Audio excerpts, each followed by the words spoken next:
Welcome to the Gleeful Meeple, a podcast all about board games where strategy meets laughter and bluffing your way to victory is as fun as going to the movies. In this episode, we're joined by a special guest to talk about all things social deduction. We try and land acting jobs for our clients in this week's game of the show, Creature Feature. And you, the Gleeples, get to play along as the hosts get put in the hot seat with this week's game challenge. Your clients might specialize in spooky acting roles, but there's nothing more scary than not landing a gig for them. So if you want to keep your job as their agent, you better get good at keeping all of your options available. Hey, fellow agents. James here. I'm Emily. In third player position, it's Dwayne. And I'm Shelly.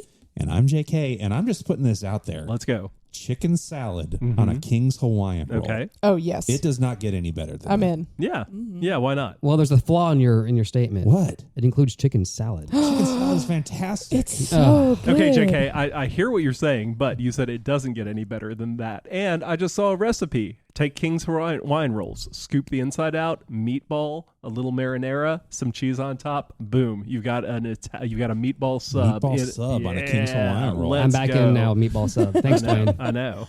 Best. It's hard to avoid King's Hawaiian roll just on its own. It's fine. Yeah. I like that. Right? The best chicken salad I've ever had is from the Amish feed market in Nolensville.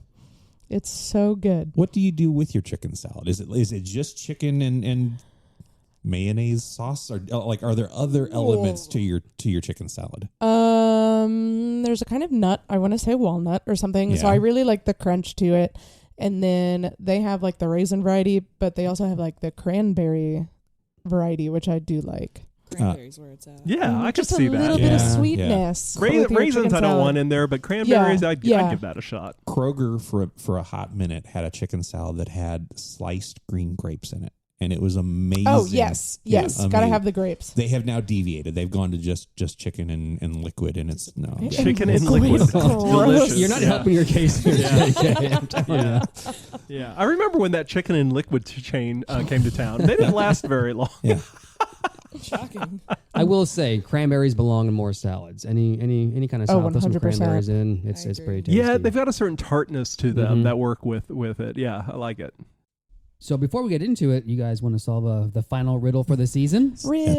Episode riddle. 20 Hey. riddle. Wow. Let's do this. Season finale riddle. Your holiday shopping brings you here. Black Friday. Robin Hood hits bullseyes without any fear. Kick, punch, it's all in the mind. Dress accordingly for the match, and relaxed in yourself you'll find. At the intersection of indecision and choice, only with an opponent will this game find its voice. I'm going to say unmatched Robin Hood. Good guess, but no. Ooh. I'm going to guess that the game title is not in the riddle. No. There is a secret reference that Dwayne got, though, so that makes me happy. Hit us again. All right. Your holiday shopping brings you here. Robin Hood hits bullseyes without any fear. Kick, punch, it's all in the mind. Dress accordingly for the match, and relaxed in yourself you'll find. That at the intersection of indecision and choice, only with an opponent will this game find its voice. I mean, I can think of a few Robin Hood games, but it sounds like there's definitely a fighting element to it. You're not far off. Fighting is you're meant to be Or combat? You're meant to evoke fighting. Where you, I'll say you're meant to evoke martial arts. Oh, then I'm not going to know this one. Oof. Is this the one with the string in the middle of two players? No. Okay. it's not. It's not. So- it's not Sobu Dojo. or- It's not Dojo Kun. It's just the idea of martial arts. So the clue, and for everyone out listening, it's I've broken the riddle up into two parts. The first part is for half of the name of the game, and the second part is for the second half. But it is a 1-word title. So he mentioned where you go to get your Christmas shopping done, like mall. Is there anything that starts with mall other than Mall of Horror? But also it's a 1-word. Robin Hood hits bullseyes without any fear. Target. Your holiday shopping brings you here. Kick, punch, it's all in the mind. Dress accordingly for the match. And relaxed in yourself you'll find. Targi? It is Targi. Oh, wow. Well done. What do martial artists wear? They wear a gi. They do. Targi. That was a fun Nicely one, done. James. I had to give you a tough one for the last one. That's good. Hey, just spoiler alert. That sort of mind tripping you did on us, that's going to come back to bite you in the game challenge today. So, but now we have to talk about Parappa the Rapper for a moment because kick, punch, it's all in the mind. If you want to test me, I'm sure you find that the things I and teach that's you enough are sure for to beat you. Nevertheless, I got a lesson for copyright. teach you. Now kick. Wow. Punch. Yeah. Punch. So back in the day, they used to actually make, there was a PlayStation magazine and they would release demo disc. Yep. I'm going to try that again. Demo disc. And that level was, that was the only level you had access to on this demo disc for Parappa the Rapper. I must have played that because there's so many little like offbeat things you can do to improve your score. It was a lot of fun just to play that over and over. Yeah, it was the first level of the game, even the full game. That was the first level. Yep. Well, thanks for playing my riddle, guys. Thanks. Yeah. Thanks, James.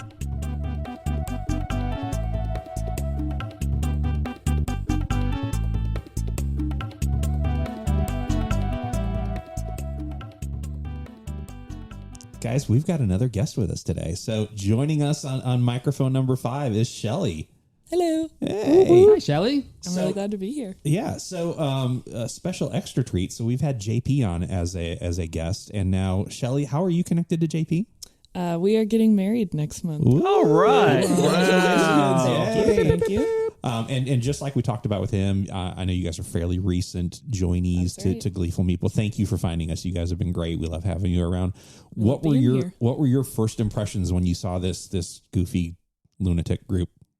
First impressions, it was, I think John Paul probably talked about this, but we came to an event like the week after we moved here in March, and we were at Fat Bottom, which is my favorite location, by the way, and we immediately got pulled into a Blood on the Clock Tower game, and I was talking to John Paul on the ride home about just how welcoming everybody was and how nice it was to like immediately be welcomed into a group like, oh, come play this game with us. You're going to love this game. And we did love the game. Yeah. Nice. It was also fun, but the thing that I remember most about that night was just how nice everybody was and welcoming. And I was like, I'm so glad we found this group. We're going to be coming here a lot. That's and awesome. We did. That's You know, awesome. that's a big reason why I play board games. It's to meet people and to have it's so hard. I've probably gone into this before. It is hard as an adult to make friends, right? Like, Yes. it's like, Yes. especially meeting new people. But this way we have we are all here.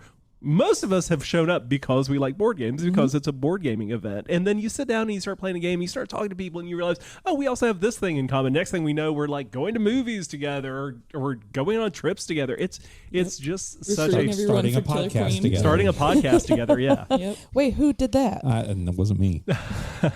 So who was your least favorite person that you played Blood on the Clock Tower with? Whoa. Wow. We don't have to put you on the spot or Question. anything. My least favorite person. You don't have to answer. I just thought to make you as awkwardly uncomfortable as possible.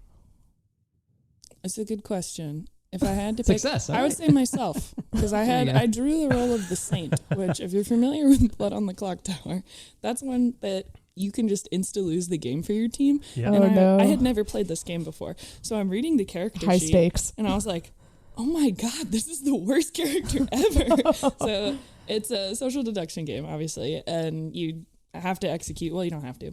You can execute people every day to try to find the demon. And so my character's ability was, if you are executed, your team loses. And having never played the game before, I was just like, do I even tell people that I am? Sure. Do I lie Yeah. about this? I'm like, that's part of the game, I guess. I can lie. No, but I decided to just be truthful. I was like, please do not kill me. I've never played this game. And I will be so sad if I lose it for us. And the problem with the Saint is it's such a good bluff for the evil character. Exactly. You get a real like Mhm. I am Spartacus kind of Yeah. moment because it's like everybody wants to be the Saint. Exactly. Yeah, and luckily, you know, the people that we were playing with they knew that a lot of new. Sorry, guys. Sorry, my bad. That's okay. Luckily the people that we were playing with, they knew that there were a lot of newer players, and so I think they kind of went easy on us a little bit. Yeah, that's But always I've helpful. played some crazy games since then where exactly that sort of thing happens with bluff. It's a great bluff. Yeah. So I'm glad you brought up Blood on the Clock Tower. You and I talked a little bit a few weeks ago, and you had a rough start going into social deduction games. That's right. Would you mind telling us a little bit about that story? Yeah, I mean, my first real start into social deduction games was in, I want to say, like middle school in theater camp, playing games of Mafia or Werewolf between, you know, takes on stage. So that was always really fun, and I enjoyed that as a kid. The first real social deduction I played as an adult is Secret Hitler, and I think that game's okay too. I didn't really have a problem with that one. One thing I really didn't like about other social deduction games except Clock Tower is that there's a restriction on when you're allowed to talk, whether it be like if you're dead, you can't talk anymore, or during Secret Hitler, you're not allowed to talk after you get the card that tells you what the policy is that you're passing. I never liked those rules, and so that's the one thing I like about Clock Tower. The game that I had a rough time with is called Shadows over Camelot. Oh yeah. You guys know that one? Yeah. So if you don't know that one, I can't explain it super well because I played it once and I've sworn to never play it again. So you're all playing as different knights, and you're trying to stop the Black Knight, I believe, from doing something bad. There's a in lot Camelot. of situations There's a lot going happening on. in Camelot that you're trying to mitigate to the best of your abilities as a team. Well, us mostly as a team. Unless. So at the beginning, you all draw a card, and one of you draws the traitor card. And I drew the traitor card, and I remember I'm just sitting there. We're at a friend's birthday party, and I'm just sitting there. I'm like, I don't want to lie to my friends. Oh, you were the traitor. I drew the card of the traitor, and I was sitting there, and I was thinking, I don't want to lie to my friends, but I don't want to lose this game. I'm kind of competitive. So I'm sitting there thinking, like, how do I make it look like I'm not the traitor? And I was just doing some silly things like, oh, God, I don't have a card to help you here. I'm so sorry. And I think that's the way you're kind of supposed to do it. Yeah. But I made a mistake at one point where we were trying to get Excalibur or something, and I had an opportunity to do something with it, either like give it to somebody else or use it myself. I don't remember which one, but I thought that later that turn I could potentially win the game that way. So I went ahead and I did the thing that was obviously not going to help the rest of the team, and was immediately outed as the traitor. And everybody's like, why would you do that? I'm like, I'm sorry, like I want to win the game too. And they're like, you're the traitor, aren't you? I'm like, no, no one believed me, obviously. Stop looking at my eyes. I was the traitor. But it just felt really bad to like be outed. And then nobody wanted to play with you after that, obviously, when you're the traitor, because I have a different agenda than the rest of them. Yeah. And it was very easy to overwhelm my ability as a single player when you're playing with 5 other people all on the same team. So I very quickly lost after that. It was just a bad experience because I was by myself on the evil team and felt like there was nothing I could do at that point. If I understood the game mechanics better, maybe at this point now, I could go back and play it again. Yeah. I've come to learn about myself that I have to be in a particular headspace in order to do a social deduction game. We did Blood on the Clock Tower at TGD, and JK's laughing because he knows where this is going. And this was like JK's first Blood on the Clock Tower game, and I was like, all right, I'll help him out and whatever. I was one of the townsfolk, so I was on the good team, and then and so like I talked to JK after the first night, and I ended up turning into a pawn for the red team to use and manipulate. Oh no. And this entire time, because it's like everything they're saying, because I realized I was only talking at the end of the game, I realized I was only talking to people on the red team. And they're saying all of these things that are corroborating with each other. And like Oh, I had like a first night power. You were the washerwoman, right? Yeah, Which yeah. I think it gives you the idea that you get to determine whether someone's red or blue. And I was poisoned on night one. Which screws up the information. So it's like I was given wrong information to start. Like it was one of those, like I was a goner from the beginning. And it was one of those, like, it was a long 2 days of TGD. I was like, whatever. And then, like, the shock and horror. Also like 1 a.m. Yes. Yeah. So late, so tired. The shock and horror of, like, I was just lied to for 45 minutes. And I tried so earnestly to play this game. It was like, it almost sent me into, like, a near panic attack. We finished the game and Emily burst into tears and I felt miserable.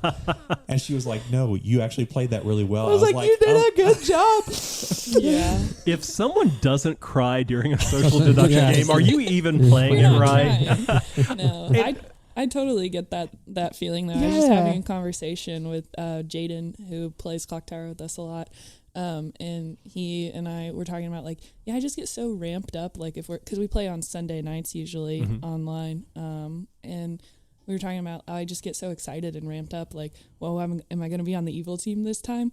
And it just gets my heart beating so fast.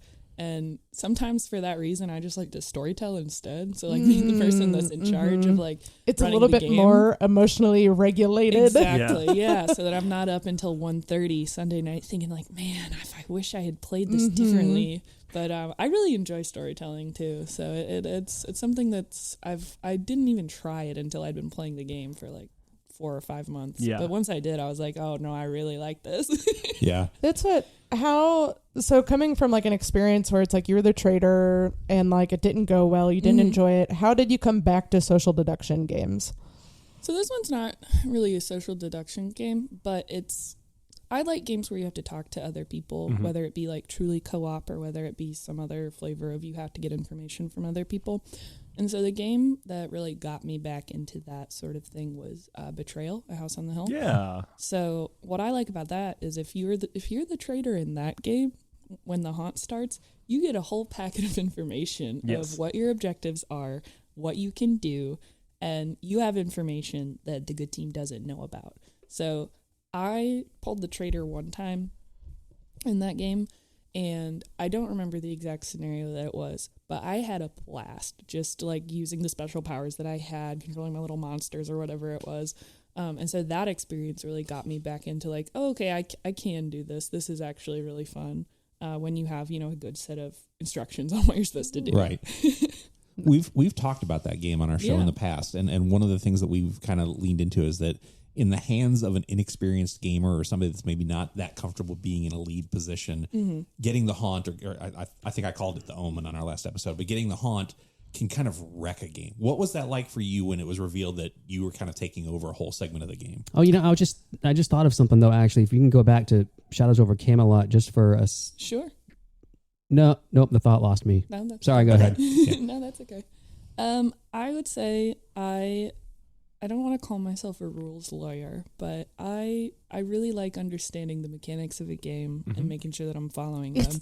We need more rules lawyers sometimes. Okay, maybe I'll identify as one for this. Yeah. But I really like Betrayal because it has all of the rule books. It has like 4 rule books or something. Yeah. For like before the haunt, after the haunt if you're on the good team, after the haunt if you're on the evil team, whatever it is. It just has a ton of information. And so being able to pick up my special handbook and go into the other room while the good team's talking about whatever it is that they need to do, that was very comforting for me, being able to follow play by play exactly what I'm supposed to do. So knowing that even though I'm playing this by myself at this point, having a strategy of what exactly I needed to do, I felt totally fine. Huh. And I think I won that one. I Nice. don't remember. But if I lost, it wasn't memorable. I didn't cry. So it was successful. Yeah. Well, and that has a different flavor because you know who the Sorry. Go ahead. It's okay.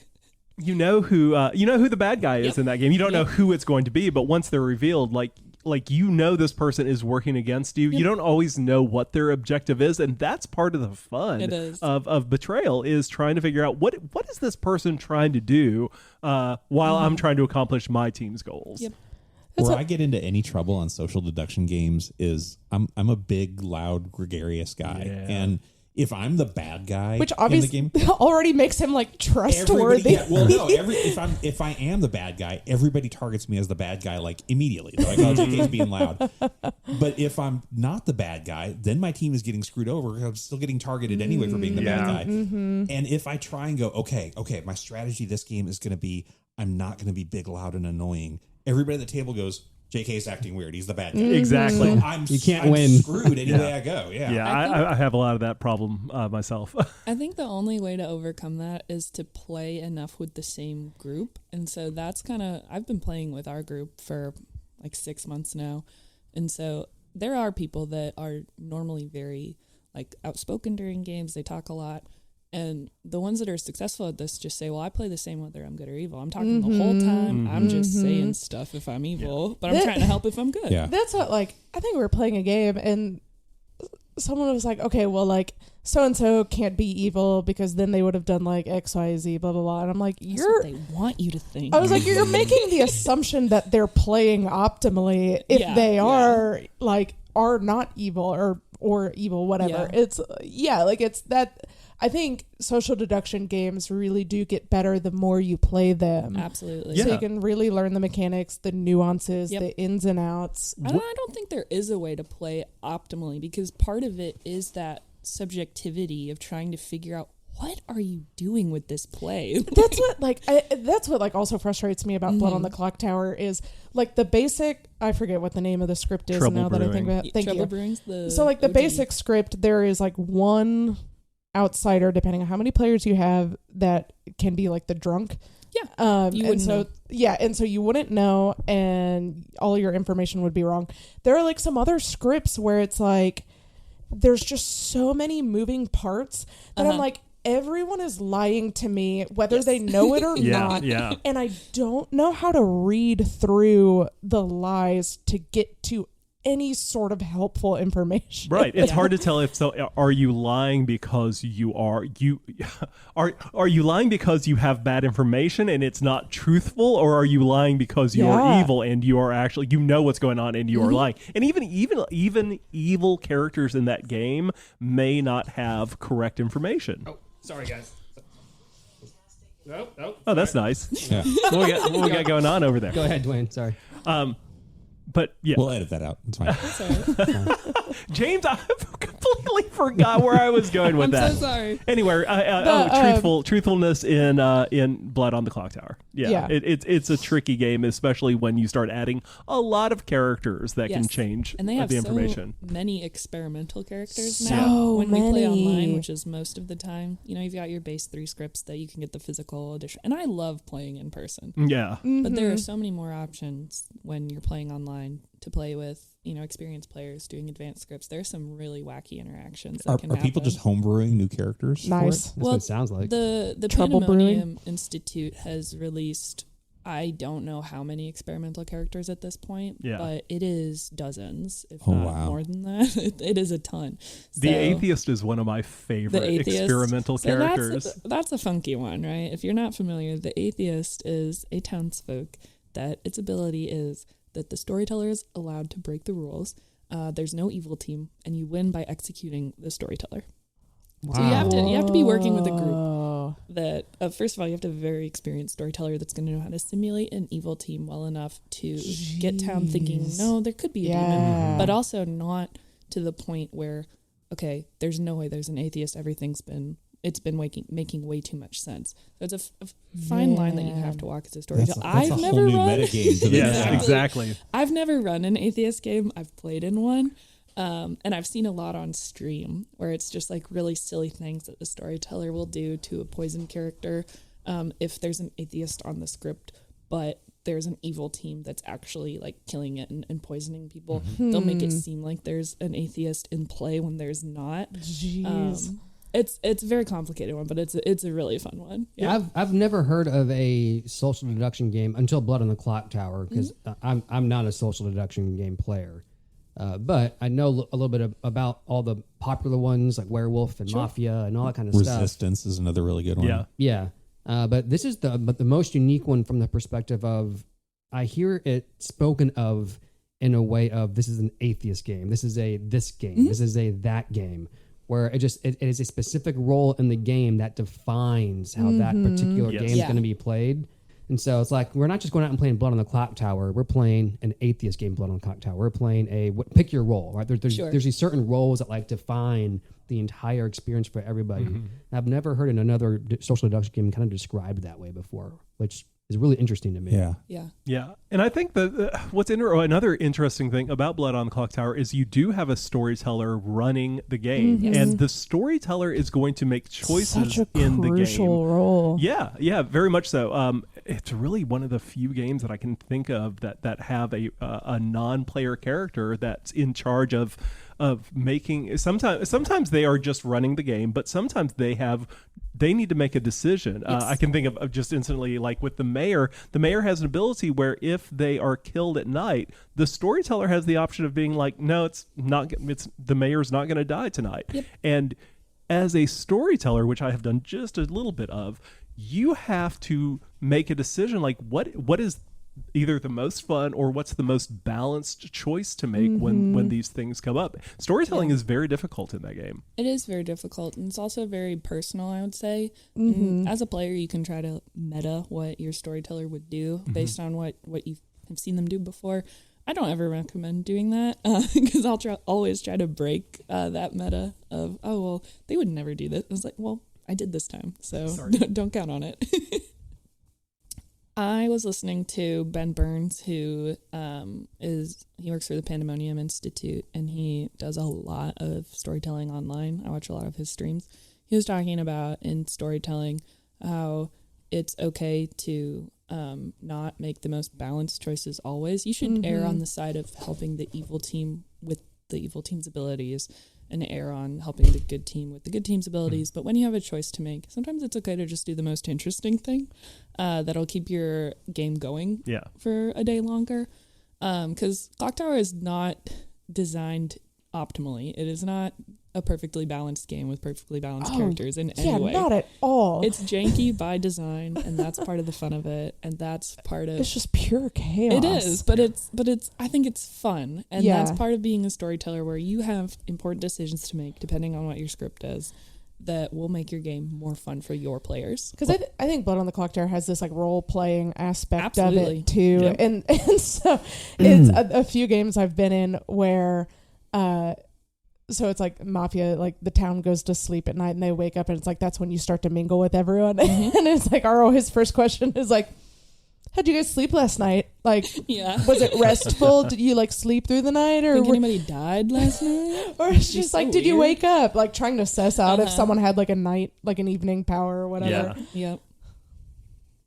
I mean, I like the way they designed it because it's in such a way that, I mean, this is most social deduction games, but I think even more so with Blood on the Clock Tower is that you're playing the people just as much as you are playing the game. Yes. Yep. Oh, yeah, absolutely. You know? That's like if you're playing Resistance and you're selected to be one of the opening teams, you have to make that decision of, okay, I'm a bad guy, but I'm intentionally going to do what the good guys want this turn because I don't want to draw attention to me. Exactly. So there's all that gaming strategy. Yeah. I think some of that goes away with Blood on the Clock Tower because it's so much more interaction and so much more socialization that you kind of can't really even plan what you're going to do when you go to that first conversation. That's true. That's like this conversation is like helping me realize like the wider world of social deduction games, because it's like, yeah, you might like Blood on the Clock Tower for the role playing, for the chaos, for the player interaction. You might like Battlestar Galactica that has like a Cylon reveal. You might be the Cylon from the very beginning of the game, or you might be a Cylon like halfway through the game and like switch. And so it's like that's just a different level of social deduction. Like I think about Two Rooms and a Boom is like a social deduction game I really enjoy. I've been wanting to play that one. And it's way more like simple and streamlined, because it's just like, hey, do you want to color share? And it's like you show each other your colors of your card, and it's like from there it's like if you think you trust them enough, you can be like, can I have you want to do a full share, and then you can see each other's role and go from there. We played it at Gen Con with some gray rolls, which like introduce some other like game winning conditions. Yeah. And so the gray like, rolls are the best part of that game for they're me so because fun. they do some really interesting things. Are you saying gray? Gray, Yes. like the color. So you like, have. So like Romeo and Juliet have to find each other in the game, but And the only be way on they the can win is they same- have to be in the room where the bomb goes off. Oh, so two rooms that in a they room. die. Yeah. I think that game's really interesting because you're able to like mechanically prove with showing your color and your role, like who you are. That's one thing that Clock Tower does not have at all. That's what there is a spy mechanic. Interesting. So Yes. for each team, their color card will be the opposite of the team they're actually on. So if you don't full share with people, like say you're the spy for the blue team, and so your card is red, and if you're like color sharing with the red team and they're like, you want to do a full share, you want to get out of that as quickly as you can. Gotta leave, guys. Yeah. Something came up. But I smell came something up. burning.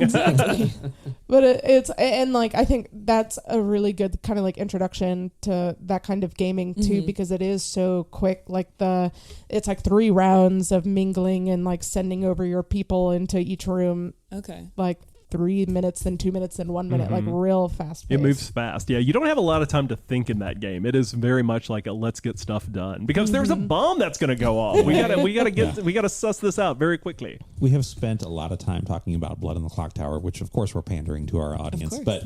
But what are some other social deduction games that maybe we haven't talked about that are under the radar that you've enjoyed playing? We'll start with James. Oh, sorry. Gosh, other social deduction games that I enjoy playing. That's a short list, JK. Okay.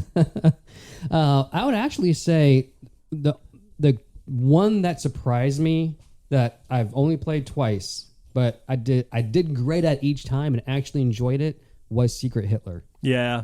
Something about that allowed me to, and this is a question that I'll pose to you maybe once we go around the table and answer this question. But are social deduction games for introverts? Ooh.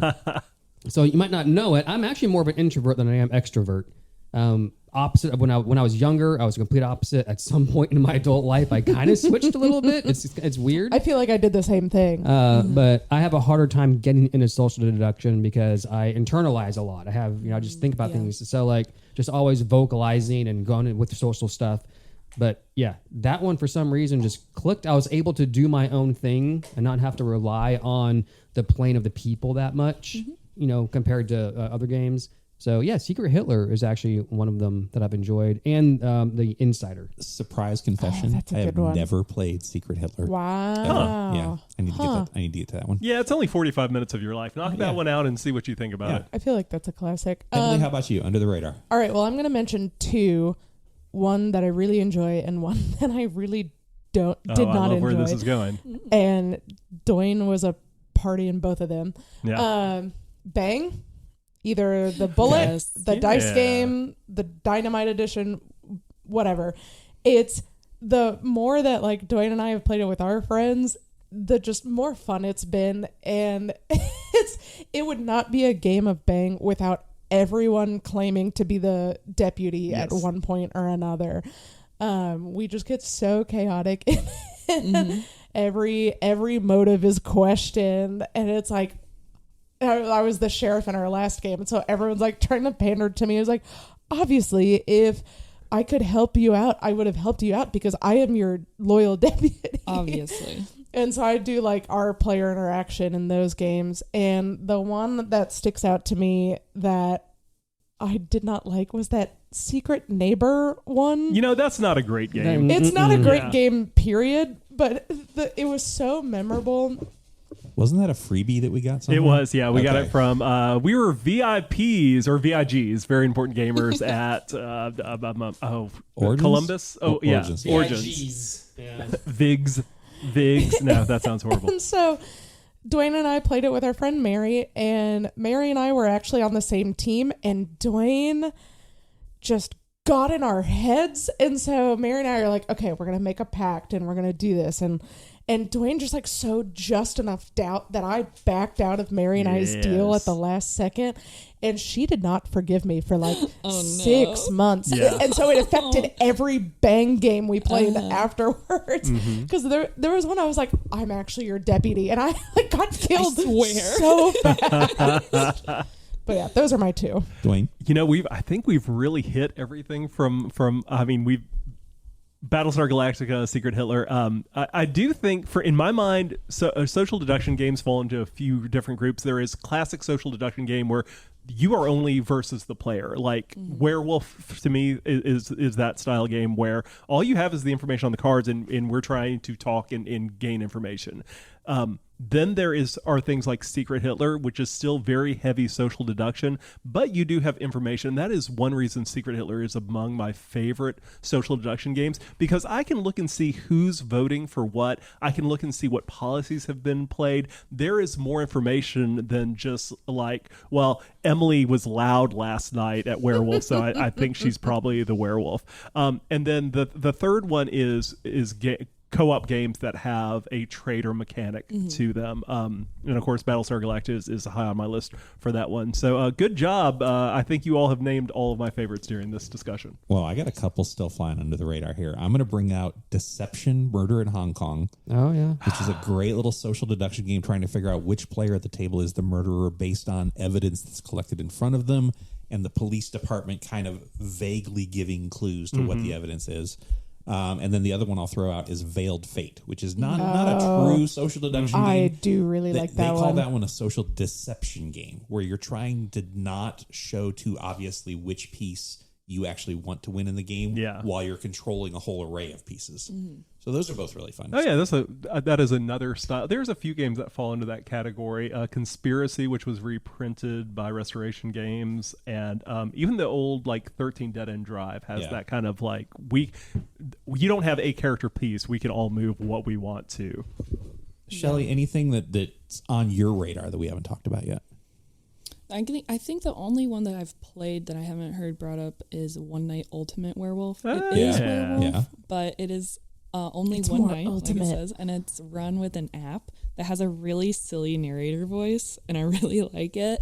And the mechanic there is that the good team is trying to guess a specific word, and the werewolves are trying to lead you down the wrong path. Oh, where words? Oh, where words? Yes. I'm wrong. That's not what it's called. No, but edit me out. That is a completely different game. Yeah, that's what I'm trying to say. It is also just a one-day thing. I do really like that one. I really like Where Words. It's such a great idea for a game because it's like, do you like Werewolf? Do you like 20 questions? Boy, do we have a game for you. It's a solid, quick play, and it's a lot of fun. It takes fun. 15 minutes to run a game. It's run with the app. You need to play it with really fun. Dwayne. As soon as the questions start coming, Dwayne's immediately is it bigger than a bread box? It's always my first question. Out the gate, swinging with questions. So one game, it's hard to find. You're not going to see it on a lot of shelves, but we've actually been playing a game with you this entire time. So before we ever set up this conversation with you, we decided randomly that one of us was going to be playing the role of the traitor podcaster. So who's been screwing up this show? That was very fast. Yeah. For the listeners at home, Shelley immediately pointed to James. So every bit of background like I said, I'm not good at social deduction games. If if look over at him and I'd be like, what are you doing? This can't be. I know you've done this podcast. This is. I'm not going to say anything, though. If you're still listening after James coughed on air and didn't edit it out and scooted his chair all over the place. Every bit of background noise this episode was completely intentional. You are also the real trooper, and we appreciate you, Gleeples. I'll be honest. I forgot what we were doing, and when James dropped his phone, I was like, what in the world? I can't believe that's never happened before. And then immediately I was like, oh, right, we're doing something. Even that first question where I asked you about who your least favorite person was. I was like, how can I make our guest feel really uncomfortable? I wasn't expecting that question. That was great. That was a lot of fun. That was awesome. Really funny. That was awesome. But yeah, thank you for joining us, Shelley. Yeah, this has been really fun. Thanks for having me on. Thanks, Shelley. We'll see you at our next event. I'll see you there. Bye. Bye.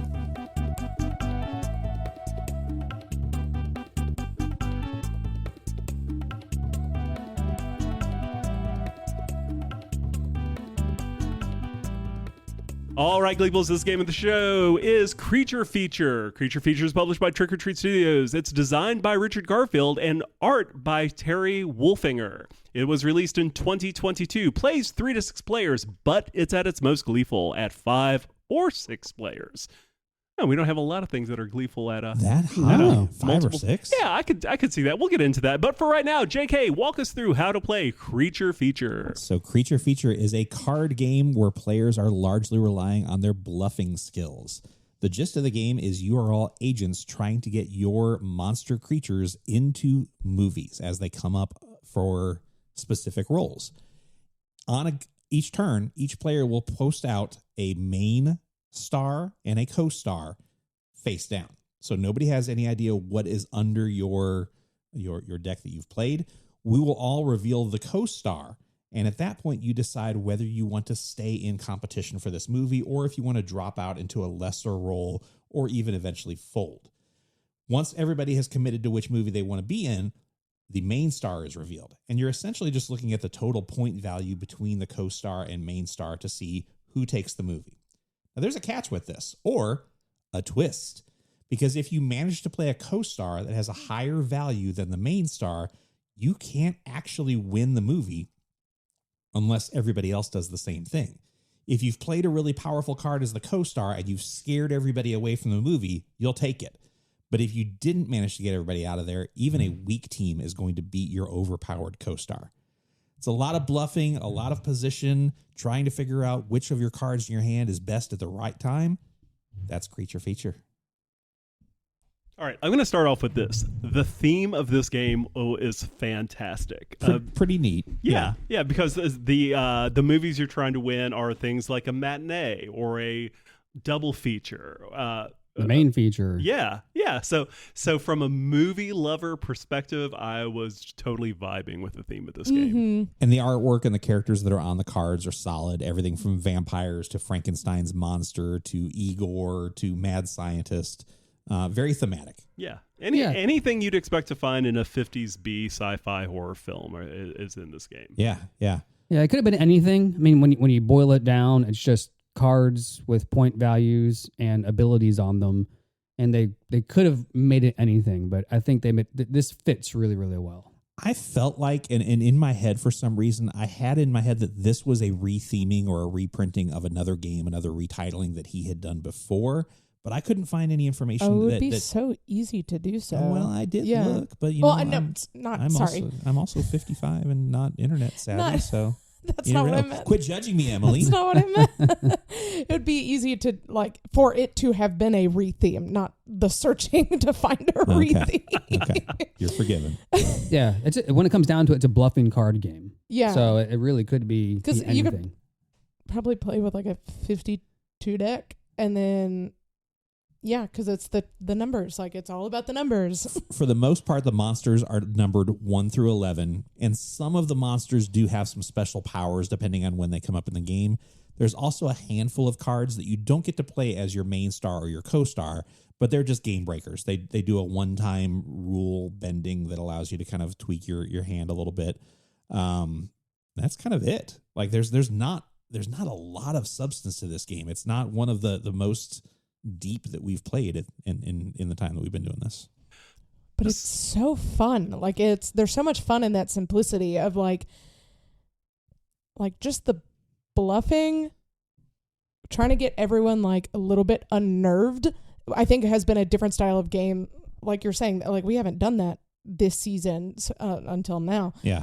And I felt very out of my comfort zone trying to do so. Yeah. In this game, first player is not important. It's actually the last player that is the one that becomes important, where you're the last one to go each round. And there's some mechanics in the game that allow you to take last player, which allows you to see what else is going to be revealed on the board before you make your final decisions. Emily, you spent most of the game as last player, which helped me, I think. May have been more beneficial than I actually gave it credit for. I think where the game strategy really shines is figuring out how to manipulate the player turn order by folding at the right time or by getting out of a main feature. But also, the other thing that occurred to me is the bluffing. I didn't have enough time to really figure out a good bluffing strategy in the game.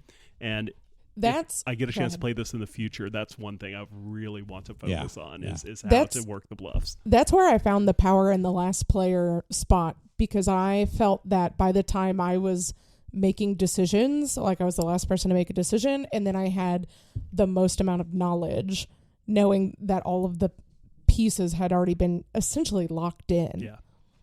Yeah, to your point, Dwayne, the bluffing aspect, depending on the player order, and what you said, Emily, does shine. I think it leans maybe a little too heavily on the idea of at first you reveal just the co-star and then the other one stays hidden. I think all the bluffing on the game leans on that. Yeah.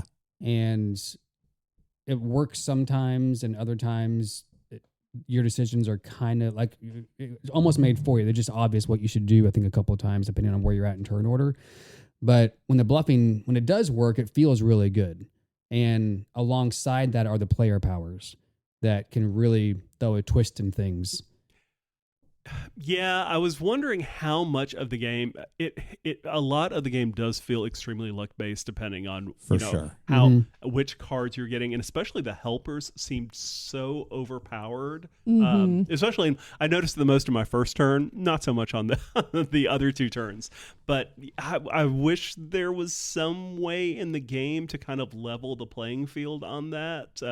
It's the one tweak on the game that I'd like to see somehow. You play the game over 3 rounds, 3 seasons, and each season has 5 movies that you're competing for.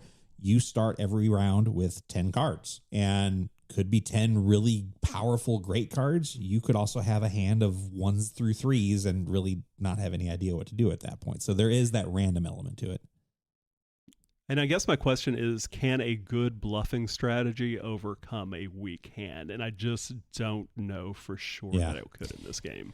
That's where I think there's some mitigation in like the 2s and the 3s. Because there's the 2 where, or even sometimes the 1s, because it's with the 2s, I might be getting these numbers wrong. Zombie? 2 was the zombie. Yeah. One of the lower number cards, if you lose, you get those 2 cards back.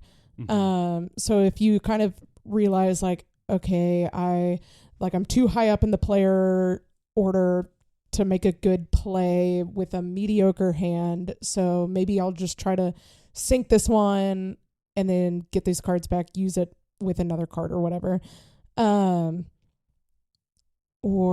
there's the one where if you happen to win, that's where because I found that even with sometimes using like a 10 and an 8 or like a 10 and a 6, it still wasn't enough to kind of win. And so pairing like a 9 or a 10 with your 1, where if you win, then the 1 gets to be scored face up, which gives you 5 points instead of 1 point. And so that's where you try to scare people off of your film. And so I found that I tried strategies where I tried to either scare people off of the first film or scare people off of the second film, because if I am alone on that film, then I'm going to be able to score what I wanted to. Yeah. You can score the twist that way. You can score the lower cards. The puny heathen, I think, is the our, number 1 card. Our twists, did anyone ever twist at the same time as someone else? I don't... I think it happened. Yes, Okay. it happened. Okay. I would say maybe even me and you, Dwayne. Okay. I definitely twisted with somebody, I think. Okay. Because that felt really gambly. That was that felt very casino-esque to me, because it's just okay, I'm going to twist and I'm going to hope that the person that stays on this film with me is twisting, or else right. We're both sunk. It feels like a little bit of prisoner's dilemma, I think, game theory. Well, I definitely won a couple of hands, not with twists, but using the 1 card. And it was one was because of player order, and the other, I think I did scare somebody off, but that's satisfying. I was so mad at that one. I almost called you on that bluff too, but I was like, I like certainty, so I folded on that one. And scored a lot of points because of it. So if you can present the idea that you're super confident and that you think you're going to win it, I think there's some of that poker-esque playing as well. Yeah, that comes in. It's not just bluffing with card play. It really is kind of personality and table talk and that kind of thing that aids in your goal. I don't think I've played a wide variety of bluffing games. Skull comes to mind. I really I was trying to rack my brain since we've played this of going, what other bluffing games do I like? And there's really nothing that came to mind.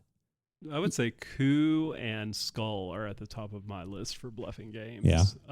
I've played Sheriff of Nottingham in the past, but I didn't love it. I didn't care for it. Mm-mm. Yeah, I mean, it was fine, and I think there's a intersection between bluffing and social deduction games. I think sometimes going back to our discussion earlier with Shelley, but pure bluffing. I think great call out on Sheriff of Nottingham. I had wanted to play it for a long time, and just recently did, and it was fine. Yeah, I don't think I ever needed to play it again. Right.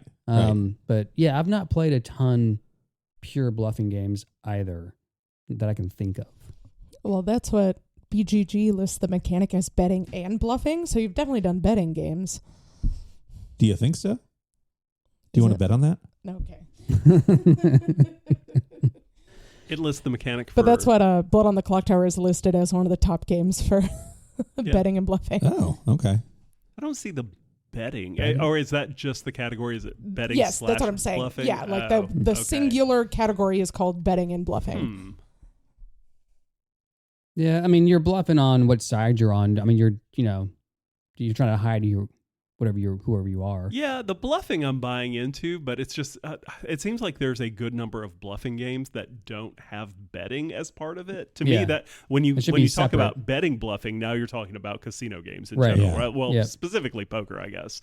But yeah, that's interesting that that's the mechanic that's listed. You would consider poker a betting and bluffing game? Oh no, that one I would. Yes, if I was unclear. Breaking news. Yeah, but even that being said, I mean, maybe there's a reason why I haven't played a bunch of them. It's just I don't normally gravitate towards bluffing games, but I do enjoy the tension that it provides, as long as the not the structure, but the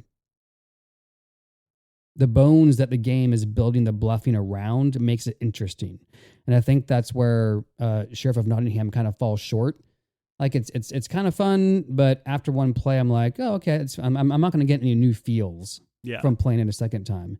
This one, I think you will. This one, I think each time you play it, depending on, because of the player, I shouldn't say player powers, the card powers that you get and that kind of a thing, the bones that the bluffing is built around, I think is interesting enough to what y'all were saying earlier. It's simple. But there is enough there to kind of keep it interesting. So, yeah, I liked it. So, with the four of us playing, nowhere near all the cards came into play every round. There was still a huge that's what I up. was wondering and wanted to ask you, because going back to like our special cards, which I want us to talk about next, of like, those special cards might be kind of like in the second half of the deck, so they might be like a huge impact if they're all at the top part of the deck, or like not at all impacting if they're all kind of clumped towards the bottom of your deck. I wonder BGG says 5 or 6. I wonder if adding more players to this really increases the complexity and how it plays. Oh, because you'll have, if you play at 6, you're going to have 20 more cards. You'll get all the cards. In hand. It's going to be definitely a different game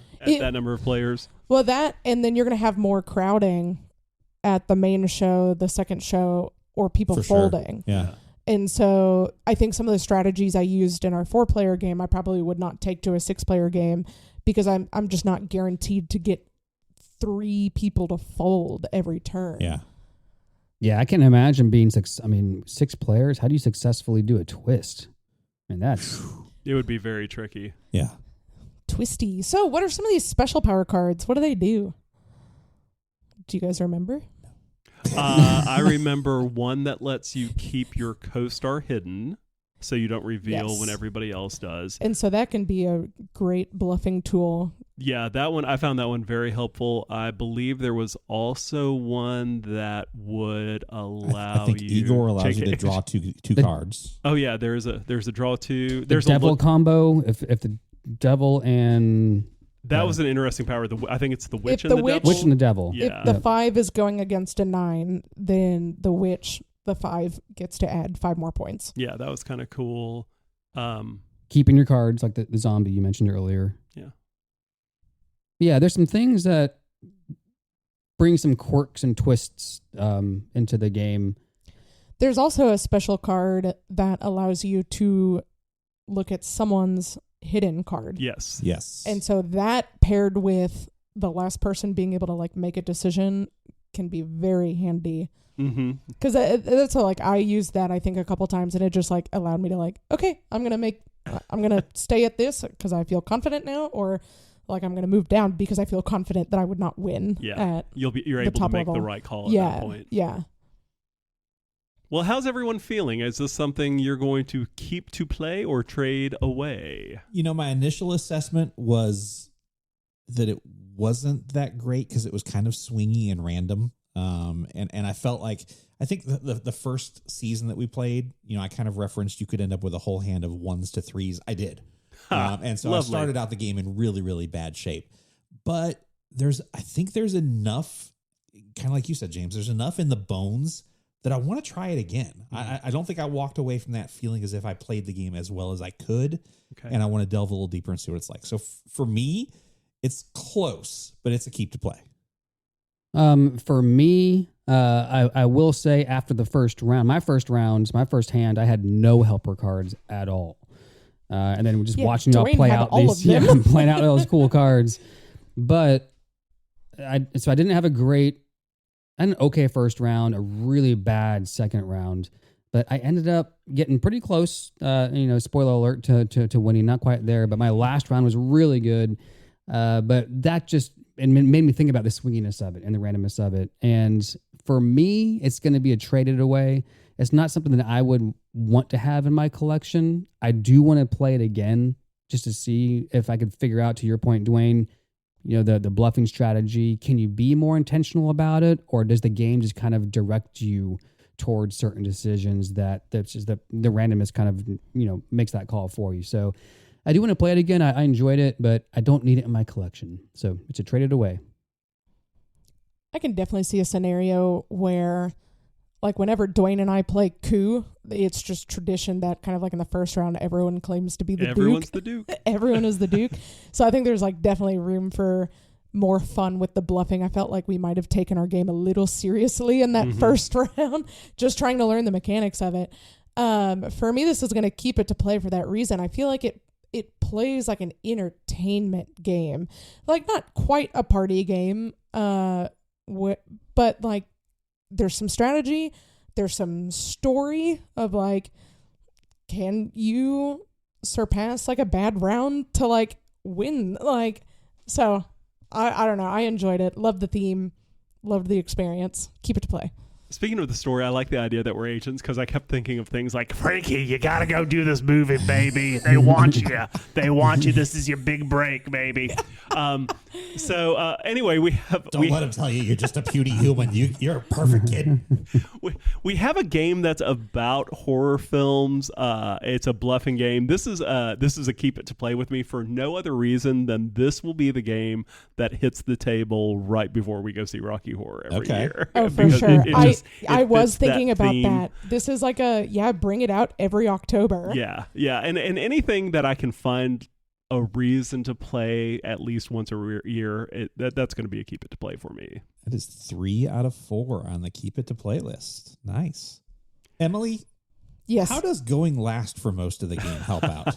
Well, I ended up winning. Hey, way to go, Emily. That was amazing. I was so nervous because I saw James having a really good round that third round, and I was still like doing okay. I felt like I was in control. Felt like I had some good plays, and I was like, as long as I can just keep up with just a few points so that James doesn't pass me, and I was successful.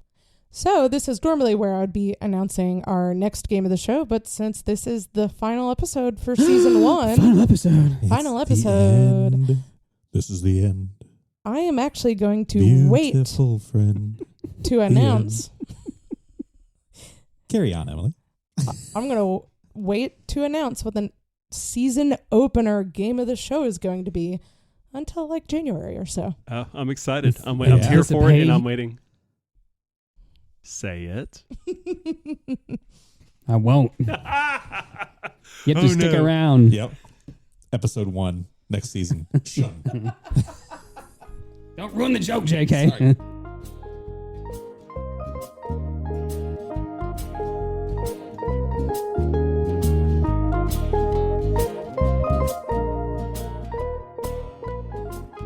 So I think we've talked enough about games that it's time to play a game on air. No, not a board game, a game about board games. This week, JK has threatened us with a game, and I'm interested to see what it is and hear it. Yeah. So since this is our year-end episode, we're going to focus entirely on games that came out in 2024. Oh, no. Specifically, the 14 games that have hit the top 1,000 on BGG rankings. Let's go. Oh, wow. Okay. I'm going to give you guys a clue, and you identify the game. Simple as that, right? Yeah, sure. Now, Emily, you're the only person I haven't asked this question of today. So when you have played things with me in the past that require me to give a clue, what do you think of my clues in a general sense? I'm already stressed out knowing that it's your game challenge. So I'm just going to go with that. Okay. Dwayne, you used a word earlier that I thought was great. Oh, yes, because you said, what's one word that you would describe my clue giving? And I said, esoteric. Oh, Yes. yeah, that's super true. I was going to say obtuse. Yes. Yeah. So suffice to say that the clues I'm going to give you about these games that are in the top 1,000 have very little to do with the game. Oh, good It's going to be a times. mental puzzle for you guys to piece these together. Oh, no. All right. Yes, there's 14 clues. It's not even between the three of you, but we'll let Dwayne go first. If Dwayne cannot get it, we'll pass it on to James and Emily to try that. There's a chance, folks, that you guys get none of these right. I'm fully prepared for that, but we'll just see how the day goes. But all that means is that I will have some things to Google. It's the friends we've made along the way. Also, All right, so deciding at random. Let's see which one Dwayne gets. You've got number 8. All right, Dwayne. This game is currently ranked number 769 on Board Game Geek. Age of Submersibles. Try hard to figure this one out. Barry White singing scales may help. I am so scared. Wow. Barry White singing scales. Age of Submersibles. Try hard to figure this one out. Barry White singing scales may help.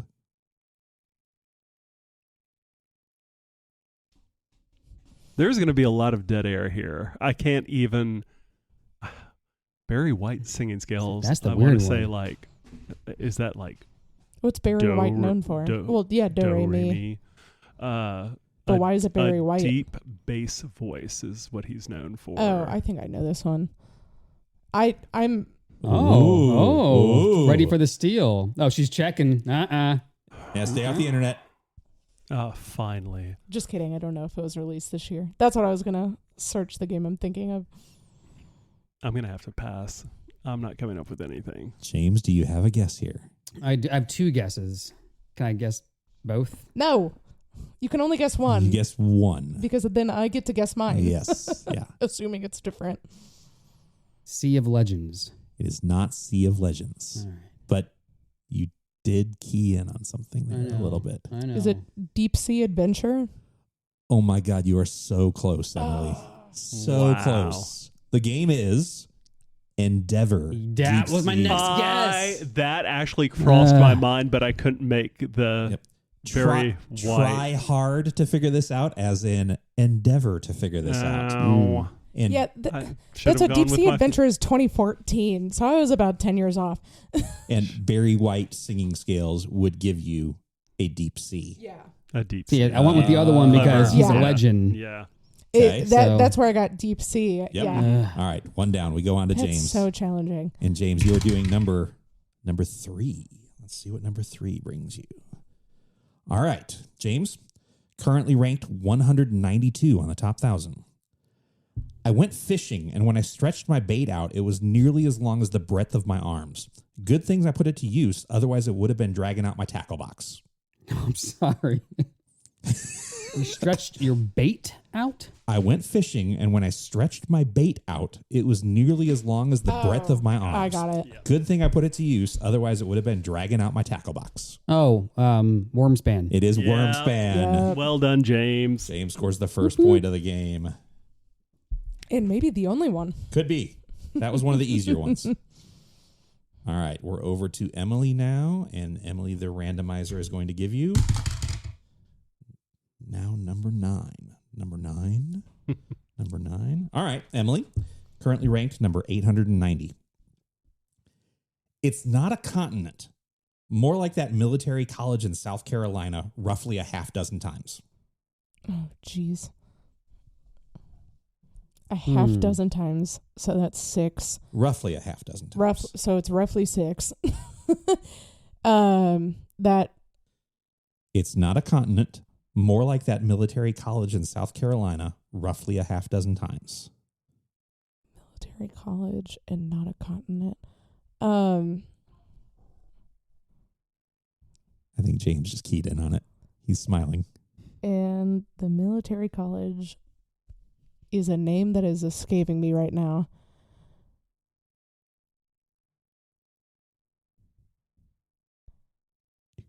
Oh my word.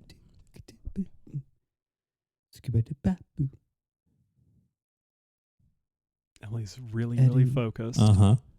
She is in deep thought here. I'm going to have to pass because I can't remember the...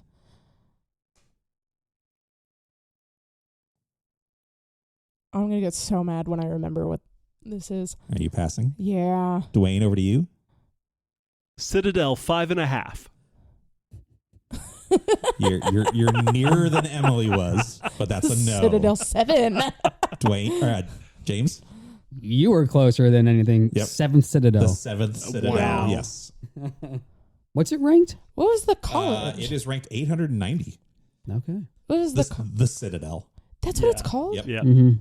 Then I was thinking about something else. West Point? Yes, Yeah. that's what I was That's thinking. a little further Point west. north. Okay, so Oh, yes. we're down to You're 11 correct. clues remaining. So we're back over to Dwayne. Yep. Dwayne, you get number O? O. What's the O? That is the That's a one. 1? Yep. Okay. Oh, perfect. Dwayne, your game is currently ranked number 161 on Board Game Geek. Ooh. All right. I'd like to teach the world to sing and play a game about building perfect animal habitats.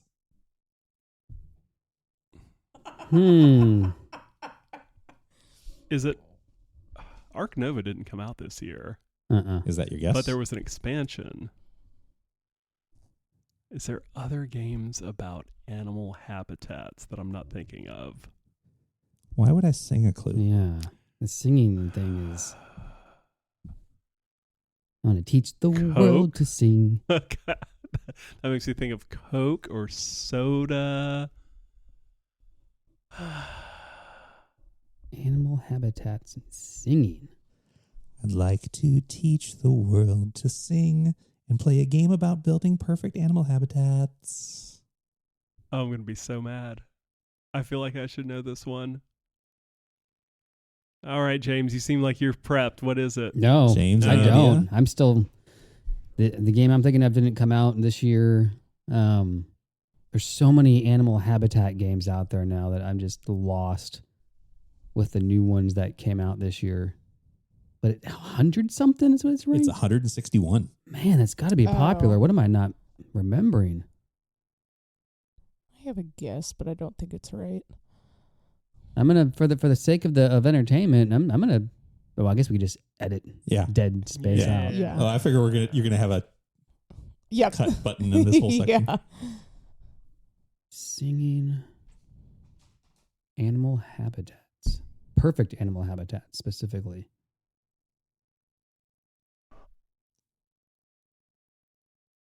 I'm gonna pass. I can't come to mind.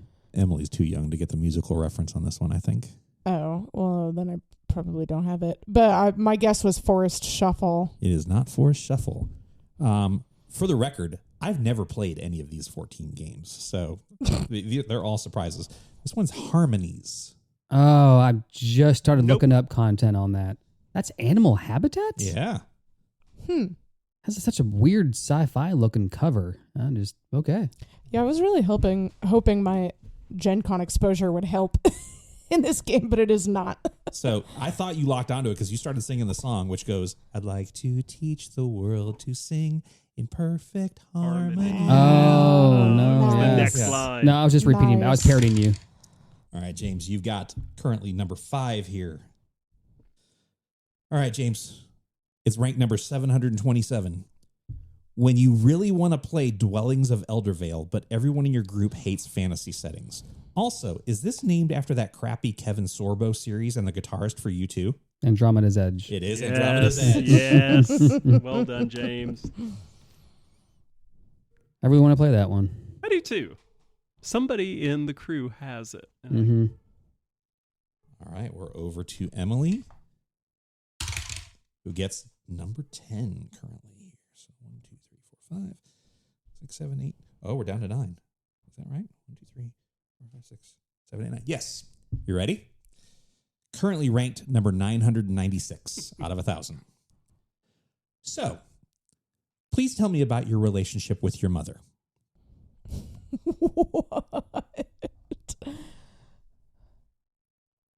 Okay. Is there any therapy games released this year? Yes. Mm-hmm. Well, I mean, yeah. I have no idea.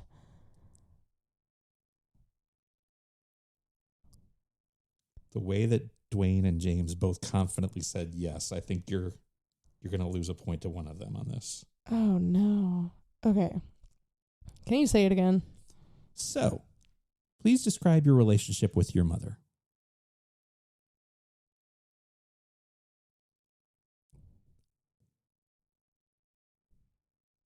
I don't know. I'm going to have to pass.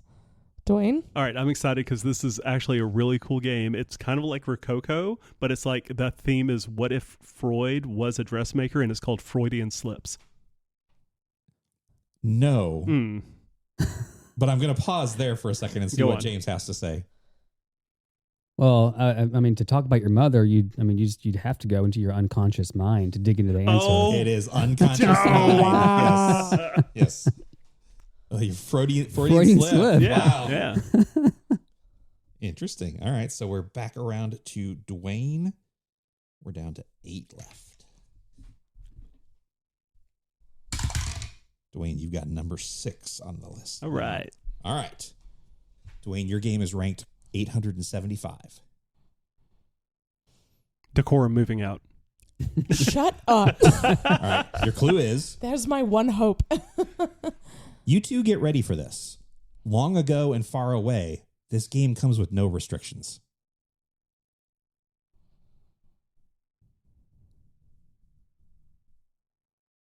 You two get ready for this. Long ago and far away, this game comes with no restrictions.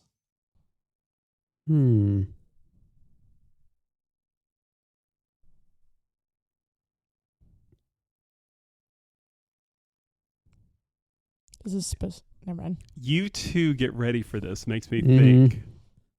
I don't think you're saying you two. You're saying like the band you two. Or I'm not. Mm. That's not what I'm getting out of But it. you ventured down a path that... Yeah. Yeah. You two get ready for this. Long ago and far away, this card game comes with no restrictions. Oh, you added something there. No. I don't Didn't you think I say did. card game? You didn't say card the first I time. don't think you think. did Oh. either. Yeah, this card game comes with no restrictions. Oh. Did that come out this year? You two get ready for this. So 2-player card game, possibly, potentially. I'm I not have a coming guess. up with any 2-player games that came out this year. I mean, I know they're out there. I hate to pass at this point. James is going to run away with this. Oh, yeah. Oh, I know it. And what's it called? Take it away if you can, James. It is. Think out loud, I James. know what it is. I Mhm. just don't know the exact name of the game. We're here to help. And be pedantic and, And steal it. steal my point. Okay, mister. I'm up by 4. If I describe the game, then we're gonna get the point. That would make for good listening, but no points. Oh my gosh. It's the 2-player Star Wars Yes. CCG. Yes, and I cannot think of the name. It's Star Wars. Oh, it's the CCG? It's the CCG. Okay, That's then I got it. That did come out this year. Oh, Right? man. It came out this year. Yeah, it sure did. Thank you, Ryan. Or was that was this year, wasn't it? I know it. Say the name. Or did that come out last year when Lorcana came out? It did come. No, it was demoed last year at the same time Lorcana came out, but it did not release until this year. I can't remember the name. It's Star Wars something. What? I'm like just waiting to. I'll pass.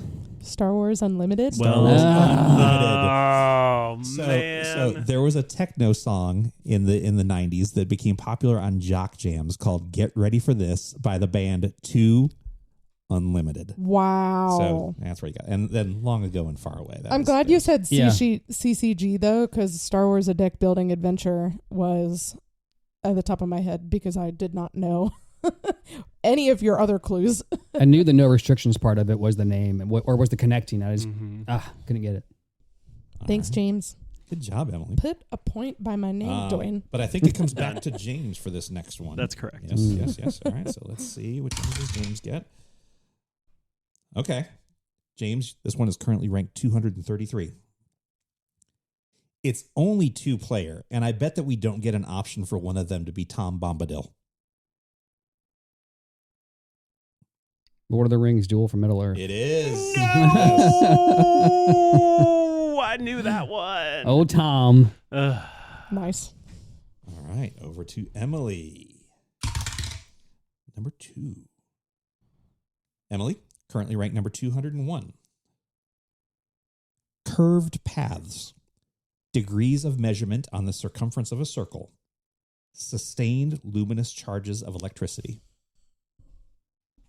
Whew. Say it again. Yep. Curved paths.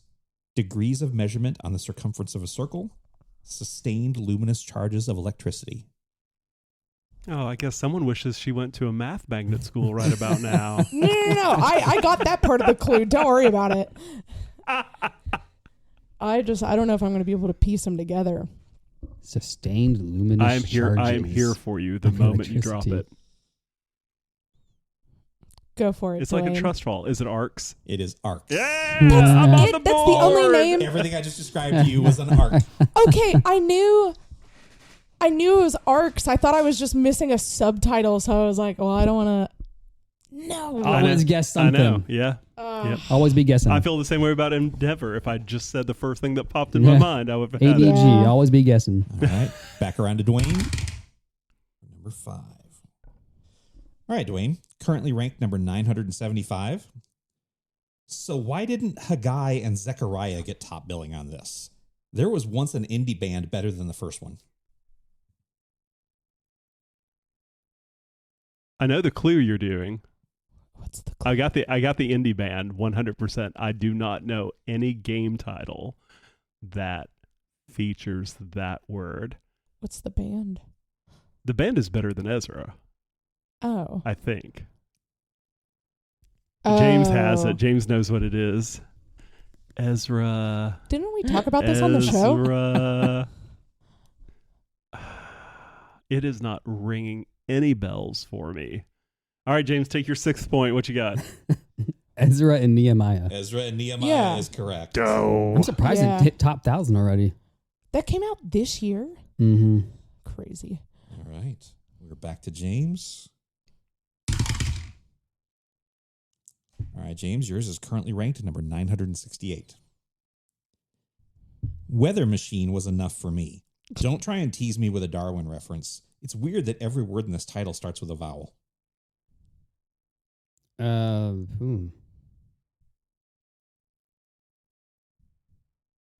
Say it again. Weather machine was enough for me. Don't try and tease me with a Darwin reference. Weird that every word in this title starts with a vowel. Every word in this title starts with a vowel. It's not what I was thinking then, because that came out this year, but... I think I got it. I don't know. I could be wrong. I've been wrong so much this game. It happens. Darwin, weather machine was enough for me. But I don't get that part, so I Yeah, that's definitely what's be throwing wrong. me off. But I got the vowels. Weather Machine was enough for me. One more time. Weather Machine was enough for me. Don't try and tease me with a Darwin reference. It's weird that every word in this title starts with a vowel. Darwin reference. Ooh. I get the Darwin's thing. What's the Darwin's thing? I'm not going to say it out loud.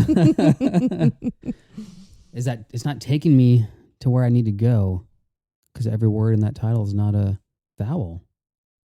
I'm going to pass. Emily? Okay, so I'm pretty sure evolution is one of the words, but my actual guess is age of innovation. It is not correct. Oh, it's the whole title. But no, but they're not all vowels. AOI? That's not correct. But I mean, that's not correct. She's wrong. But Yeah. Good job on the vowels, though. Yeah, good job on vowels. Thank Wayne, you. do you have a guess here? It starts with the... I have it now. Do you? Yeah. I forgot how long the title was. No. No points, but we'll give it back to Oh, you, come James. on. No points. What do you think it is? Invention, evolution of ideas. Inventions, evolutions of Wow. ideas. The newest Jeez. Vital Lacerda, which I'm not going to venture down that path again. Man. Okay. I thought the whole title, like every letter was a vowel, which I was stuck. It was just the first. Just the first letter. We talked about this a little gotcha. bit at TGD, JK. I think the right way to play Weather Machine is you buy Weather Machine, you open Weather Machine, you put Weather Machine away, Yeah. and you sell Weather Machine. That's pretty much it. That was my path, yeah. that was the gist of what I've heard about the game. All right, we're down to the final three. Emily, this is your go. All right. Give me something easy. Emily, are you ready? Yes. Tokyo, Hokkaido, Kyoto, Sapporo, Saiko. Oh my word. It's ranked number 779. Was it the newest King of Tokyo Origins? It is not King of Tokyo Origins. Dwayne, would you like me to repeat the clue for you? Yes. Tokyo, Hokkaido, Kyoto, Sapporo, Saiko. I'm getting nothing off of that Okay. clue, just Okay. so you know.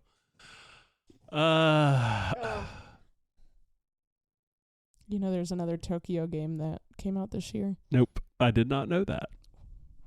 Is it that one? Well, you got to give James a chance. All right, go ahead, James. It's not Tokyo specific. Yes. A trip to Japan. You are close, but I'm not going to give you credit for this. Ooh. What's it? It is Let's Go Let's go to Japan. Yes. Ah, jeez. That's how my mom remembers movie titles. for what it's worth, I don't think there was any way you guys would figure this out, but I named 4 Japanese cities and then finished with Saiko, which is Japanese for let's go. Let's go. Oh, yeah. No, I wasn't going to get that. I even played it at TGD and got the title wrong. That was one of the ones that I knew you'd That's funny. played. That was funny. All right, Dwayne. Dwayne currently ranked number 673 on BGG. I'm not going to play this because the book is boring, the movie is boring, and I have no interest in this intellectual property. Others, however, may find it spicy. Spicy. Are you the eye? I am the I, and Okay. if you have listened to this podcast over the course of our 20 episodes, there might be some clues there. Can you say it again? Yeah. I'm not going to play this because the book is boring, the movie is boring, and I have no interest in this intellectual property. Others, however, may find it spicy. Oh. It's a Dune game. Oh, spicy. Which one came out this year? There's so many of them. I'm just going to name one that I know. Dwayne Dune, also doesn't like this. Dune Uprising. It is not Dune Uprising. You're so close. James? Oh, heck yeah. Get it wrong. This is currently sitting in the trunk of my car. Is it really? Yeah. I borrowed Travis's copy. Oh, wow.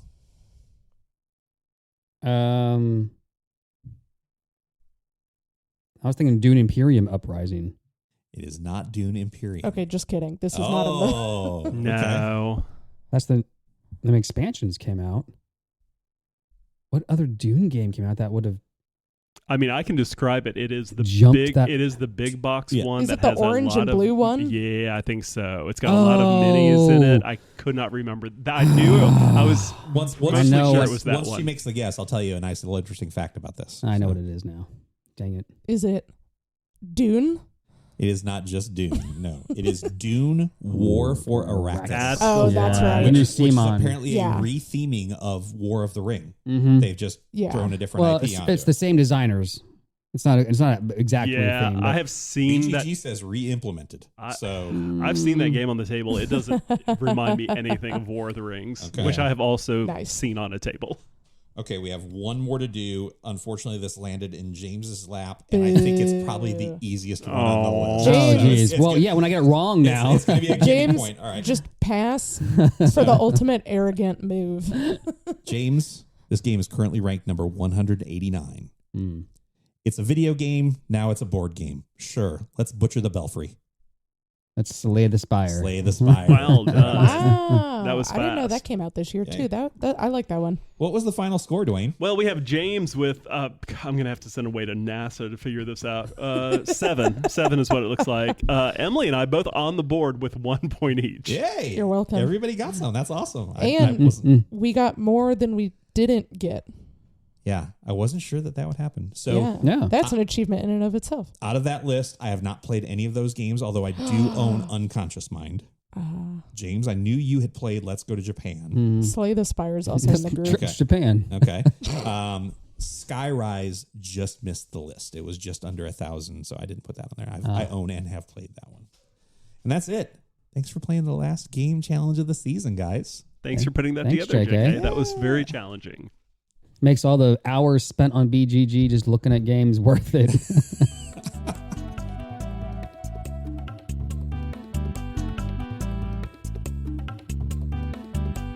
Well, y'all, it's I guess it's time for the off season for the old Gleeple lair. We've got Jack Torrance coming in to take care of the place for a few months.